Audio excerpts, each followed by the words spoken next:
Praise the Lord. Trinity prophetic ministry சார்பாக இந்த நாளிலும் கூட எங்களோடு இணைந்திருக்கிறவங்க ஒவ்வொருவருக்கும் இயேசு கிறிஸ்துவின் நாமத்தினாலே எங்களது அன்பின் வாழ்த்துக்களை தெரிவித்துக் கொள்ளுகிறோம். இந்த நாள்ல நம்ம என்ன வசனம் பார்க்க போறோம் அப்படின்னா 2 சாமுவேல் 16வது அதிகாரம் 10வது வசனம். அதற்கு ராஜா, செரியாவின் குமாரரே, எனக்கும் உங்களுக்கும் என்ன?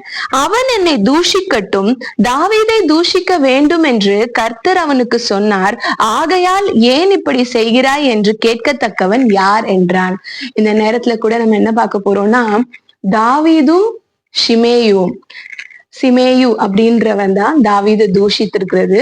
சோ தாவீதும் சிமேயும் அப்படின்றதும் தாவீதும் கோலியாத்தும் அப்படின்ற ஒரு கம்பேரிசனை உங்களுக்கு நான் கொண்டு வந்திருக்கிறேன். இந்த இடத்துல சிமேயுன்றவன் ஒரு சாதாரண மனுஷன். அவன் என்ன பண்றான்னா, தாவீது ராஜாவை தூஷிக்கிறான். என்னெல்லாம் சொல்லி தூஷிக்கிறான் பாருங்களேன். ரத்த பிரியனே, பேலியாளின் மனுஷனே, தொலைந்து போ அப்படின்னு கர்ஸ் பண்ணிட்டே வரான். இப்ப யார கர்ஸ் பண்றான்? தாவீது ராஜாவை கர்ஸ் பண்றான். உடனே தாவீது பக்கத்துல யாரெல்லாம் இருக்கா பாருங்க. சகல ஜனங்களும் சகல பலசாலிகளும் தாவீதின் வலது புறமாகவும் இடது புறமாகவும் நடக்கையில் தாவீதின் மேலும் தாவீது ராஜாவுடைய சகல ஊழியக்காரர் மேலும் கற்களை எறிந்தான். அப்போ இந்த நேரத்துல உங்க எல்லாருக்கும் ஃபெமிலியரா தெரியும் தாவீதும் கோலியாத்து கர்த்தரை தூஷித்து இஸ்ரவேலருக்கு எதிராக வரும் பொழுது அப்ப தாவீது யாரு? அவன் ஒரு ஆடு மேய்க்கிற சிறுவன், ஷெப்பர்ட் பாய் தான். அப்ப அவன் கூட யாரு இருந்தா? யாருமே இல்ல. தாவீது தனித்து இருந்தான். ஆனா கோலியாத்து கர்த்தரை தூஷிக்கும் பொழுது உடனே அவன் என்ன பண்ணான்?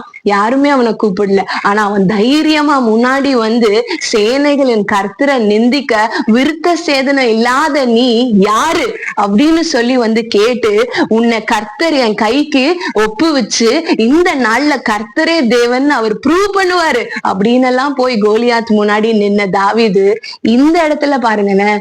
இந்த இடத்துல தாவீது ஒரு ஆடு மேய்க்கிற பையனா? இல்ல. தாவீது ஒரு ராஜா. தாவீது தனியாளா? இல்ல. அவனோட வலது பக்கத்துல இவ்வளவு பேர் இருக்காங்களாம், இடது பக்கத்துல இவ்வளவு பேர் இருக்காங்களாம். அதுக்குள்ள ஒருத்தன் கேக்குறான், நீங்க சொல்லுங்க, நான் போய் இவனை அடிக்கிறேன், இந்த செத்த நான் ஏமாத்துறோம் அப்படின்னு கூட இருக்க வேலியன்ட் மென் எல்லாம் அவனை கேக்குறாங்க. அப்ப தாவீது என்ன சொல்றான்? இல்ல, நீங்க அவனை எதுவுமே செய்யாதீங்க. கர்த்தர் அனுமதிச்சிருக்காரு.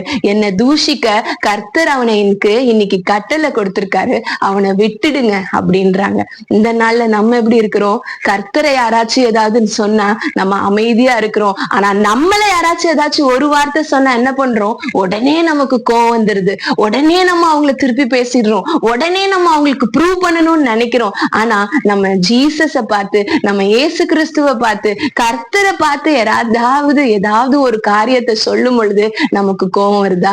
இல்ல நம்ம அவங்களுக்கு இல்ல என் ஏசாமி அப்படி கிடையாது அப்படின்னு நம்ம ப்ரூவ் பண்ண நினைக்கிறோமா? இல்ல ஜீசஸ்க்கு சார்பா நம்ம பேசுறோமா? இந்த நாள்ல நம்ம யோசிச்சு பார்க்கலாமா? நம்ம தாவீதும் தாவீதும் சிமேயு கிட்ட இருந்ததுல இருந்து நம்ம என்ன கத்துக்கணும் அப்படின்னா, நம்மளுக்கு எதிரா வர காரியத்தை கர்த்தர் பார்த்துக்குவாரு. ஆனா கர்த்தரை தூஷிக்கும் பொழுது அந்த இடத்துல நின்னு யுத்தத்துக்கு போக கர்த்தர் நம்மளதான் வச்சிருக்காரு. இந்த நாள்ல ஒரு தீர்மானம் எடுக்கலாம். என் ஒர்க் பிளேஸ்லயா இருக்கட்டும், இல்ல என் ஸ்கூல்ல இருக்கட்டும், இல்ல என் காலேஜ்ல இருக்கட்டும், என்னோட வீடுகள்ல இருக்கட்டும், கர்த்தருக்கு எதிராய் காரியங்கள் வரும் பொழுது, கர்த்தரை ஒருத்தன் தூஷிக்கும் பொழுது நான் விட மாட்டேன். என் கர்த்தர் யாருன்னு நான் ப்ரூவ் பண்ணுவேன். என் கர்த்தர் எப்படிப்பட்டவர் நான் என் நாவுனால சொல்லுவேன் அப்படின்ற தீர்மானத்தை இன்னைக்கு எடுப்போமா?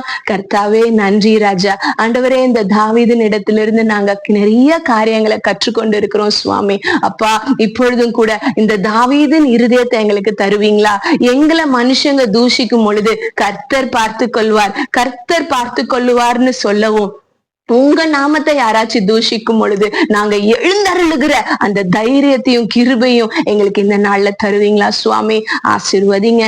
இந்த நாளை பொறுப்பெடுத்துக் கொள்ளுங்க, வழி நடத்துங்க. இயேசுவின் நாமத்தில் பிதாவே, ஆமென். God bless you.